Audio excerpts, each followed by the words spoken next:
فاراں کی چوٹیوں سے طلوع ہونے والے آفتاب نبوت کے نور سے ذرے سورج بن گئے، کنکر موتیوں کا روپ دھار گئے۔ سرکار کی نگاہ ناز، یہ میں نے نگاہیں دیکھی ہیں نا تو مجھے وہ یاد آ گیا ہے، اس لیے یہ الفاظ زبان پر آ گئے ہیں۔ سرکار کی نگاہ ناز جہاں جہاں پڑی، صبحیں بیدار ہو گئیں، اجالوں کی بستیاں آباد ہو گئیں۔ زمانے کی آنکھ نے دیکھا، ابو بکر آئے صدیق اکبر ہو گئے۔ عثمان پر نظر پڑی، دونوں جہانوں سے بے نیاز کر کے غنی کر دیا۔ علی کو سینے سے لگایا، شہر علم کا دروازہ بنا دیا۔ وہی عمر جو گھر سے ننگی تلوار لے کر نکلے تھے، در پہ پہنچے تو سر جھکا دیا۔ وہی عمر بن عاص جو نجاشی کے دربار میں کافروں کا نمائندہ بن کے گیا تھا، عمان کے بادشاہ کے پاس داعی اسلام بن کے جا رہا تھا۔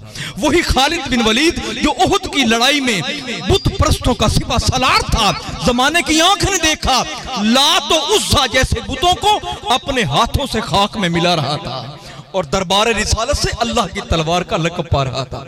وہی عروہ بن مسعود جو حدیبیہ کے مقام پر آیا تھا کافروں کا سفیر بن کر، لیکن واپس ہوا تو مصطفیٰ کریم کی زلفوں کا اسیر بن کر۔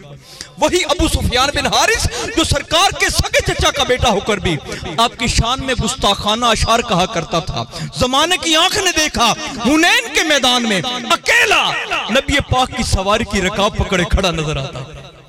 اور وہی ابو جلیل ثقفی جس نے طائف کے لونڈوں کو سرکار کے پیچھے لگایا تھا، حاضر دربار ہوا، معافی کا طلبگار ہوا اور دولت ایمان سے مالا مال ہو کر جا رہا تھا۔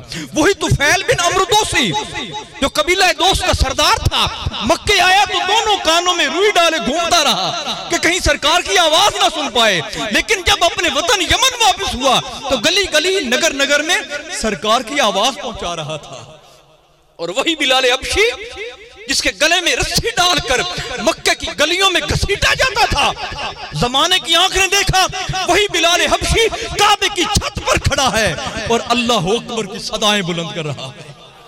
یہ شان یہ عطا جدھر سے نکل پڑے، چشم ہدایتوں کے وہیں سے ابل پڑے، گزرے جدھر سے نور کا حالہ بنا دیا، تاریکیوں کو چھو کے اجالا بنا دیا، تاریکیوں کو چھو کے اجالا بنا دیا۔ اب ذی وقار انہی الفاظ کے ساتھ میں آپ احباب سے اجازت چاہوں گا اور دعوت سخن پیش کر رہا ہوں۔ اس شخصیت کو آپ کے سامنے لانے کی سعادت حاصل کر رہا ہوں کہ وہ شخصیت ایسی ہیں کہ جن کے بارے میں جب میں ان کی زیارت کرتا ہوں تو اکثر ایک شعر میری زبان پر آ جایا کرتا ہے کہ مرکز عز و شرف سادات ہیں اور ان کی روشنی سیدہ سے ہے۔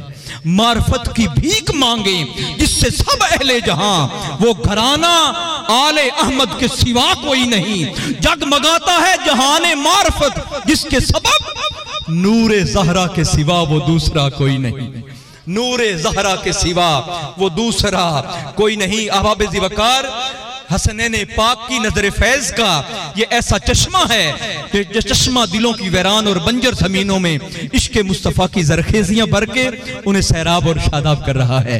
قرآن و حدیث سے لبریز قبلہ شاہ صاحب کے میٹھے بول کانوں میں رس گھولتے ہیں اور دلوں کے دروازے کھولتے ہیں، فکر و تخیل کے نئے نئے در واہ ہو جاتے ہیں، اہل محفل کو سچے جذبے عطا ہو جاتے ہیں۔ بلند آواز صدائے نعرہ کے ساتھ قبلہ شاہ صاحب سرکار کے مائک حوالے کر رہا ہوں اور آپ احباب کے بلند آواز اقبال نعرے کی گونج میں آپ اپنا ایمان افروز بیان شروع فرمائیں گے۔ نعرہ بلند کیجئے، نعرہ تکبیر، نعرہ رسالت، نعرہ رسالت، نعرہ تحقیق، نعرہ حیدری، علماء اہل سنت، اکابرین اہل سنت، مدبرین اہل سنت۔ الحمدللہ رب العالمین۔